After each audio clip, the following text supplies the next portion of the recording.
नमस्कार दोस्तों, right way classes के यूट्यूब चैनल फिजिक्स पढ़ने में आपका स्वागत है। आज हम पढ़ेंगे class 12th physics most important questions, जिसका नाम है फैराडे के नियम। क्या नाम बेटा? फैराडे के नियम। फैराडे के नियम जो हर साल बोर्ड एग्जाम में 2 से 3 अंक का आता है। फैराडे के नियम क्या पढ़ेंगे बेटा? फैराडे के नियम जो हर साल कितने अंक का आता है? 2 अंक का। 2 अंक आज आप पक्के कर लें अपने, ठीक है? बड़ी ही आसान भाषा में 2 अंक का आएगा। और मैं आपको बता दूं, फैराडे नामक वैज्ञानिक ने चुंबकीय प्रेरण के संबंध में, किसके संबंध में?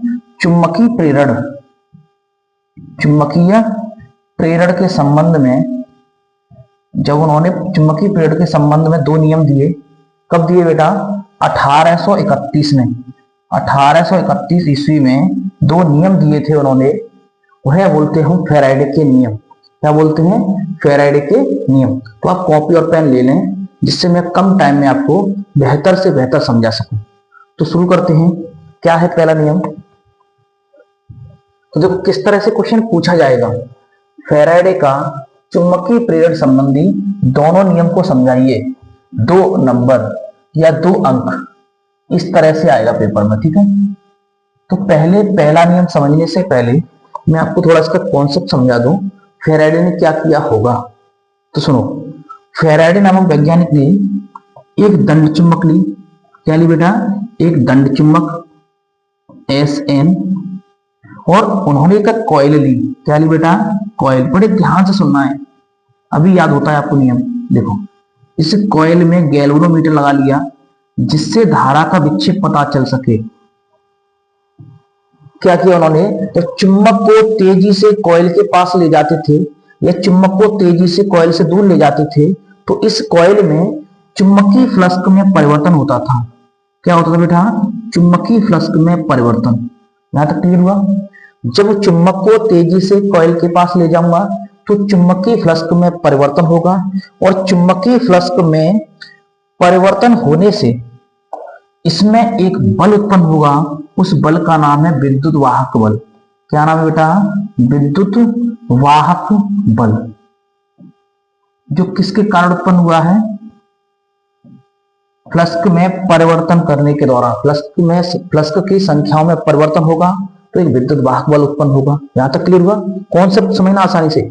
जब चुंबक को तेजी से कॉइल के पास ले गया तो क्या हुआ? इस कॉइल में फ्लक्स की संख्याओं में परिवर्तन हुआ। फ्लक्स की संख्याएं कम ज्यादा हुई, और फ्लक्स की संख्याओं में परिवर्तन होने से विद्युत वाहक बल उत्पन्न हुआ। और विद्युत वाहक बल जब तक उत्पन्न होगा जब तक फ्लक्स की संख्या में परिवर्तन होता रहेगा, और फ्लक्स की संख्याओं में जब तक परिवर्तन होता रहेगा जब तक चुंबक को मैं आगे पीछे गति कराता रहूंगा, यानी कि आपेक्षिक गति। समझ पा रहे हो? यही था पहला नियम। क्लियर हुआ? तो एक बार समझते हैं, ऊपर देखिए। जब कभी किसी बंद परिपथ से बद्ध चुंबकीय फ्लक्स में परिवर्तन होता है, मैंने अभी बताया था परिवर्तन कब होगा? चुंबक को तेजी से कॉइल के पास ले जाता हूं, तो उस परिपथ में प्रेरित विद्युत वाहक बल, देखो ये लिखा हुआ है, प्रेरित विद्युत वाहक बल उत्पन्न हो जाता है। कब? फ्लक्स में परिवर्तन होने के दौरान। उसका अस्तित्व उस समय तक रहता है जब तक कि चुंबकीय फ्लक्स में परिवर्तन होता रहे। विद्युत वाहक बल तब तक ही उत्पन्न होगा जब तक फ्लक्स में परिवर्तन होता रहे। जैसे ही फ्लक्स में परिवर्तन होना बंद हो जाएगा, विद्युत वाहक बल उत्पन्न होना बंद हो जाएगा। पहला नियम याद हुआ आपको? तो आप इसका स्क्रीनशॉट कर सकते हो, कर लीजिए। कर लिया? तो अब चलते हैं आगे। अब पढ़ेंगे बेटा दूसरा नियम। क्या था दूसरा नियम? बड़े ध्यान से सुनेंगे आप लोग, ठीक है?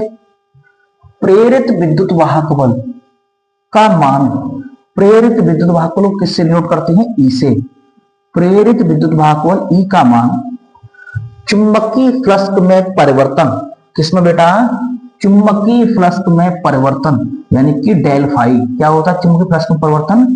डेल फाई के ऋणात्मक के ऋणात्मक दर, जब भी दर की बात आती है तो हम टी लिखते हैं, तो डेल टी, ध्यान से सुनना, के बराबर होता है, के बराबर होता है, बराबर का चिन्ह लगा दिया। इस तरह से नहीं समझ में आया, एक बार और रिपीट करें, देखो एक बार इस नियम को और रिपीट करते हैं, देखो किस तरह से करेंगे। विद्युत वाहक बल E का मान चुंबकीय फ्लक्स में परिवर्तन की ऋणात्मक दर के बराबर होता है। याद हुआ? बताइए, याद हुआ? अब याद हो गया होगा। विद्युत वाहक बल E चुंबकीय फ्लक्स में परिवर्तन डेल फाई की ऋणात्मक दर यानी कि ऋणात्मक चिन्ह की दर यानी कि डेल टी के बराबर होता है। यही था द्वितीय नियम। इसको अगर मैं रूप में लिखूं, दूसरे रूप में लिखना चाहूं तो किस तरह से लिख सकता हूं? देखो, यदि फेरों की संख्या n हो, यदि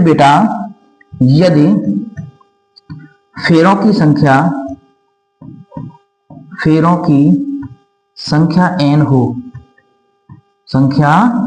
n हो तो मैं किस तरह से लिख सकता हूं उसको? ध्यान से सुनना। तो E बराबर हो जाएगा माइनस n डेल फाई बट्टी डेल टी। बताओ, यहां तक क्लियर हुआ? एक बात मैं और बता दूं कि डेल फाई कैसे उत्पन्न हुई होगी? Phi two minus phi one, flux में परिवर्तन, यानी कि पहले फ्लक्स रहा होगा फाई टू, फिर रहा होगा फाई वन, तो मैं डेल टी निकाल सकता हूं, डेल फाई निकाल सकता हूं, या phi one minus phi two कर दूं, या phi two minus phi one कर दूं। इस तरह से इसको लिख सकते हैं। बताओ, क्लियर हुआ? स्क्रीनशॉट ले लीजिए, ले लो, ले लिया? तो आशा करता हूं आपको ये टॉपिक पसंद आया होगा। अगर पसंद आया है तो लाइक करें, शेयर करें, सब्सक्राइब करें और प्यारा सा कमेंट बॉक्स में छोड़ दें। मिलते हैं नई वीडियो में, तब तक के लिए जय हिंद, वंदे मातरम।